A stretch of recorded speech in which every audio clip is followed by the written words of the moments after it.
Ontem, o Fantástico apresentou uma reportagem assustadora mostrando áudios de conversas entre agentes da tentativa de golpe de Estado no Brasil. A gente tem falado sobre isso nos últimos dias, né? Ainda mais com a denúncia feita contra o Bolsonaro, que agora foi para o STF. E eu quero ouvir com vocês aqui um trechinho dessa reportagem que mostra alguns áudios, talvez alguns dos piores que foram mostrados na reportagem, que apresentam o momento no qual eles constataram que não haveria o golpe de Estado, né? Esses participantes militares, civis que estavam se mobilizando para isso, perceberam que não haveria golpe de Estado. Vamos ouvir juntos aqui alguns desses áudios. Nestas conversas, os envolvidos na trama apontam os motivos para o fracasso da tentativa de golpe. Acabei de falar com o Ortiz, cara. Ele falou que não vai ter nada. Tá pronto, só que ele não vai assinar por conta disso que eu te falei. O alto comando tá rachado e não quer encampar a ideia. Então, sentiu, deu ruim, tá? Acabei de falar com o nosso amigo lá, ele falou que não vai rolar nada. O alto comando não vai topar. A Marinha topa, mas só se tiver a outra força com ela, porque ela não aguenta a porrada que vai tomar sozinha. É aquilo que eu tinha conversado contigo. Segundo a Polícia Federal, o grupo sabia das consequências de dar um golpe sem o apoio total dos militares. Eu falo, cara, pode esquecer. O decreto não vai sair, o presidente não vai fazer, só faria se tivesse apoio das Forças Armadas, que ele tá com medo de ser preso. Falei com ele agora de manhã. Neste áudio, um desabafo irritado e irônico reconhece que o plano de um golpe de Estado não deu certo. Agradeço aí nossos líderes, formados naquela escola de prostitutas, né? E o presidente não vai embarcar sozinho, porque ele tá com o decreto pronto, ele assina, e aí ninguém vai, ele vai preso. Então ele não vai arriscar, e bem-vindos à Venezuela.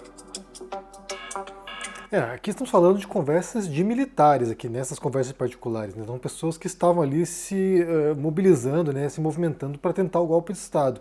E isso reforça a tese, né, que a gente já viu anteriormente aqui em algumas circunstâncias, reforça a tese de que só não avançou isso, só não teve um golpe de Estado no Brasil porque o Exército e a Aeronáutica não embarcaram nesse plano golpista do Bolsonaro, porque a Marinha ia, né? A Marinha ia, o almirante lá havia topado. Então, como eu falei já em outras circunstâncias, né, é muito assustador pensar quão perto o Brasil chegou de um golpe de Estado, uma ditadura bolsonarista. Antes de prosseguirmos aqui, porque eu vou trazer outros materiais para vocês conferirem, antes de prosseguirmos, só quero esclarecer como é que vai ser a semana aqui, né? Como é que vai ser a produção de conteúdo aqui no canal essa semana, porque tá bem corrido o negócio aqui, é semana de prova no mestrado, então assim, tá o caos aqui. A última vez que eu tive que estudar para prova foi no vestibular, gente, porque tem, sei lá, quase 20 anos isso. Então, porque na graduação não tinha prova desse estilo, né? Era trabalho escrito, na pós-graduação também era assim, agora no mestrado tem que prova, tem que decorar coisa, tem que lembrar coisa aqui, né? Deve ser o padrão aqui da Espanha, então assim, sinceramente, é um pouco chocante ter que passar uns dias estudando para poder memorizar o conteúdo da prova, né? Ainda mais em espanhol, né? Ter que produzir conteúdo, escrever em espanhol também são outros 500, né? Embora eu more aqui, fale espanhol, entenda tudo, escrever exige competências específicas, ali, acentuação, algumas coisas gramaticais que não são tão intuitivas assim para quem fala português, até porque tem diferenças aí nas regras, né? Bem, só deixando claro isso, vamos também a um outro vídeo, porque daí caso, né, não tenha ficado muito claro para a pessoa, né? Olha só, você tem o áudio das pessoas, o áudio de militares, né, choramingando porque o golpe não ia rolar. Caso não tenha ficado muito claro isso, essa semana a Tabata Amaral publicou um vídeo bem interessante, bastante didático, para que alguém entenda, sabe, o que estava acontecendo. Eu quero ver com vocês aqui para entendermos, né, a gravidade da situação. O presidente Lula e o vice-presidente Alckmin assassinados. O ministro do Supremo Tribunal Federal, Alexandre de Moraes, preso e depois morto. Jair Bolsonaro de volta ao poder, sem eleição e sem data para sair. Essa podia ser a realidade do Brasil hoje. A nossa sorte é que o líder desse plano era um político com uma trajetória consistente de fracasso e incompetência.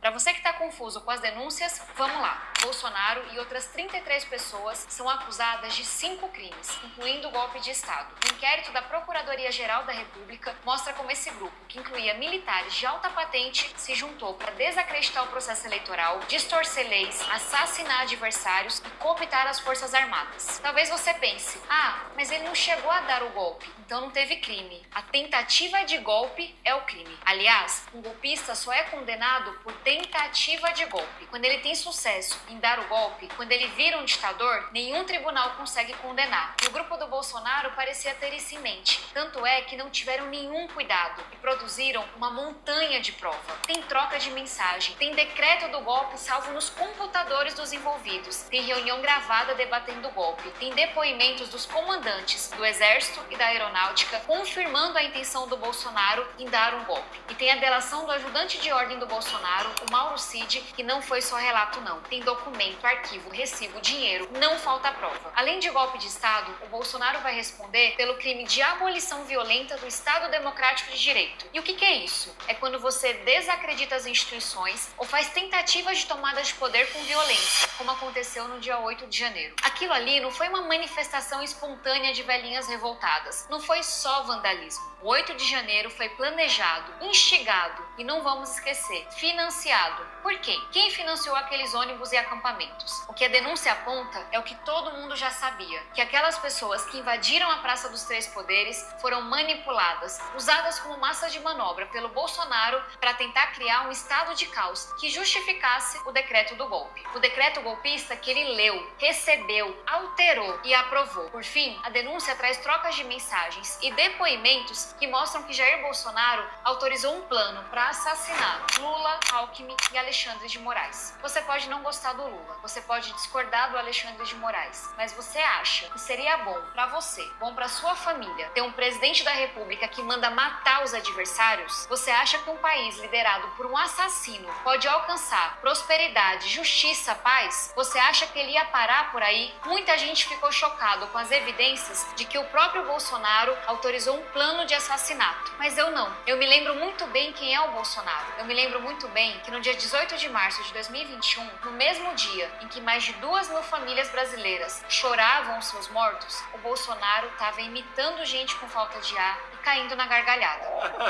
Eu estou com Covid.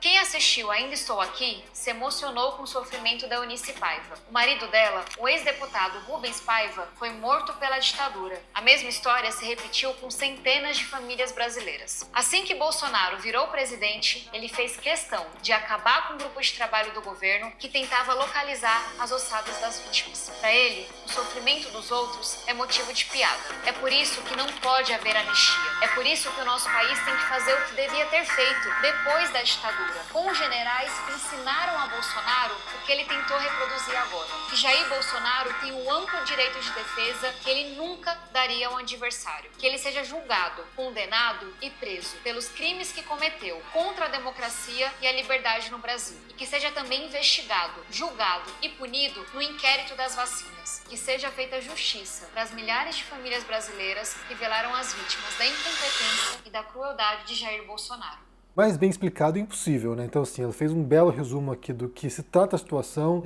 e das implicações disso e por que é fundamental que ele seja julgado e condenado. Então, assim, isso aqui seria uma medida, uma medida de resposta ao que foi tentado no Brasil e é que é reforçado, inclusive, né, com os áudios mostrados no Fantástico, que são, de acordo com o que eles informam na reportagem, milhares de áudios coletados nos celulares das pessoas que foram presas no dia 8 de janeiro. Então, assim, você tem aqui a confirmação, são as provas, né? Como eu falei no vídeo recente aqui, não se trata apenas de depoimento, de delação premiada do Mauro Cid. Aqui se trata de provas que estão sendo coletadas e que ajudam a reforçar a tese de que chegamos bem próximos de um golpe de Estado do Brasil. Então, é fundamental que sejam punidos, mesmo que seja para conter temporariamente esse movimento, porque aqui detesto estar com razão, mas já falei anteriormente também, anos atrás, que quando o Lula ganhou, né, quando o Joe Biden ganhou também a eleição, que isso aqui era algo provisório, que a extrema-direita ia se reorganizar, que a extrema-direita voltaria, que eles não desapareceram no debate público. Tanto que agora, nesse exato momento aqui, você tem a vitória, né, a vitória de um partido conservador na Alemanha, que teve uma eleição agora recente, e o segundo partido mais votado é o Alternative for Deutschland, que é o AfD, um partido extremista de direita e que muitos dizem que tem, vínculos neonazistas, retórica neonazista, e é um partido que está agora, como eu falei, a segunda maior força no parlamento alemão. E aí eu até vi ontem um vídeo bem interessante, tragicamente engraçado, de um comediante alemão chamado Ian Böhmermann.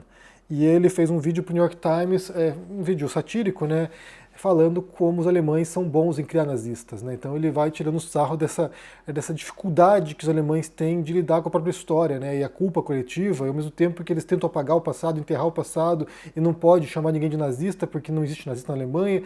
Ou seja, você tem um país que tem uma história fraturada por causa da Segunda Guerra Mundial, por causa da divisão que houve no país também após a guerra, né? De um lado a Alemanha ocidental, capitalista, do outro lado a Alemanha oriental, socialista, e depois a reunificação. É um país com uma história muito complicada e de muitos traumas históricos, mas que ao mesmo tempo, subjacente a isso, né, nas profundezas da Alemanha, estava esse discurso que a qualquer momento podia aflorar, né? Daí você tem várias ondas migratórias que acabam reforçando tensões sociais no país, e é claro que esse tipo de discurso sempre vai encontrar um bode expiatório, sempre vai encontrar o inimigo, né? Então, assim, ou são judeus, ou são os muçulmanos, ou são os refugiados, ou seja, alguém tem que ser, alguém tem que personalizar o mal, personalizar os problemas, personalizar o que tem que ser destruído e erradicado da sociedade. Então agora, nesse momento, são os imigrantes.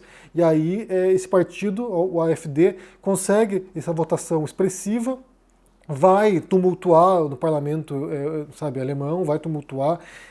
Os partidos moderados, os partidos tradicionais, eles estão tentando criar uma aliança para criar um cordão sanitário para proteger a democracia alemã contra a AfD, assim como outros países já fizeram, né? Aqui na Espanha já fizeram isso, em Portugal fizeram isso, de tentar, neutralizar esse tipo de discurso, mas é uma votação expressiva, foi 21%, se não me engano, ou seja, uma parte considerável dos alemães votou nesse partido. Na Alemanha Oriental, na antiga Alemanha Oriental, né, no leste da Alemanha, a votação foi expressiva e passou inclusive o Partido Conservador, ou seja, é um cenário que é assustador, né? E tem até um livro que foi publicado, depois virou filme, chamado Ele Está de Volta, que apresenta um cenário fictício, hipotético, de Hitler voltando para a Alemanha dos tempos de hoje, e aí como pouco a pouco ele vai conquistando espaço na política e na mídia e falando discursos horrendos mais uma vez, dessa vez contra imigrantes, contra muçulmanos, e como o país estava pronto mais uma vez para alguém assim. Ou seja, se você encontrar um político habilidoso que tem um discurso divisivo, que tem um discurso corrosivo, que tem um discurso de demonização de um grupo, de desumanização de certos grupos, a sociedade vai se mobilizar, porque é assim que operam essas forças extremistas. É criando essa divisão, né, criando uma falsa divisão, um falso maniqueísmo na sociedade. Tem os bons, tem os justos e tem os ruins, e a gente tem que destruir os ruins. Então, grupos extremistas operam desse modo no geral, e essa simplificação da realidade, nessa divisão dualista da realidade, ela opera muito eliminando sutilezas, eliminando, refinamento de compreensão da realidade, de modo que você seduz a população, seduz o eleitor, seduz, quem quer um golpe de Estado, quem quer medidas mais drásticas para erradicar o mal, seduz pela simplicidade, porque você não tem que pensar muito sobre isso, você não tem que tentar entender, as nuances daquilo, você tem uma resposta pronta, fechada, monolítica, e essa resposta solucionaria todos os problemas da sociedade. Na Alemanha levou a uma guerra, né, levou à ascensão de um partido que foi via eleitoral, né, o partido nazista chegou ao poder via eleitoral, e aí o partido, que seria o partido conservador da época, se alia aos nazistas para poder governar e põe lá o Hitler como chanceler. E aí isso leva, até onde a gente sabe, né, isso leva a uma tomada do poder, leva a uma radicalização das posições, de modo que ele se torna o ditador, né, se torna a autoridade máxima, o Führer. Mas é isso, né? Então, assim, a gente tem visto esse retorno desse discurso em vários países, Estados Unidos, agora a Alemanha, né? Então, assim, a gente tem observado como isso está permeando o debate público, e é importante que no Brasil seja arrancado pela raiz. Embora eu pense que a gente vai ver ainda muito estrago feito pelo discurso extremista de direita, tem muita gente no Congresso, tem muita gente no debate público, a gente vai ter que lidar com isso por um bom tempo ainda, até onde eu perceba.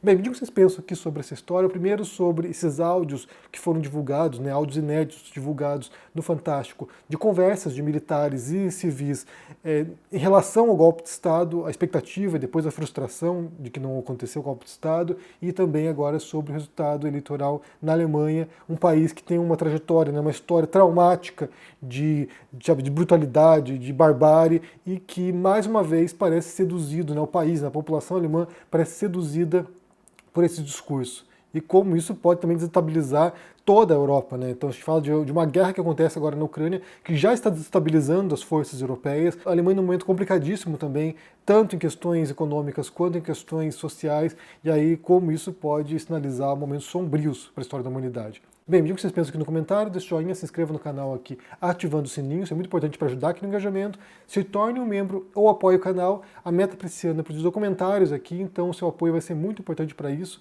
Link na descrição, se cuide e até mais. Tchau! Oi, pessoal! A gente acabou de gravar aqui com a Vera Paiva e o Marcelo Rubens Paiva. Esperamos vocês num encontro exclusivo, inédito, com muita informação importante sobre o filme Ainda Estou Aqui, sobre toda a história do Rubens Paiva e da Eunice Paiva. Não pode perder, porque não vai ter replay. A gente espera vocês lá.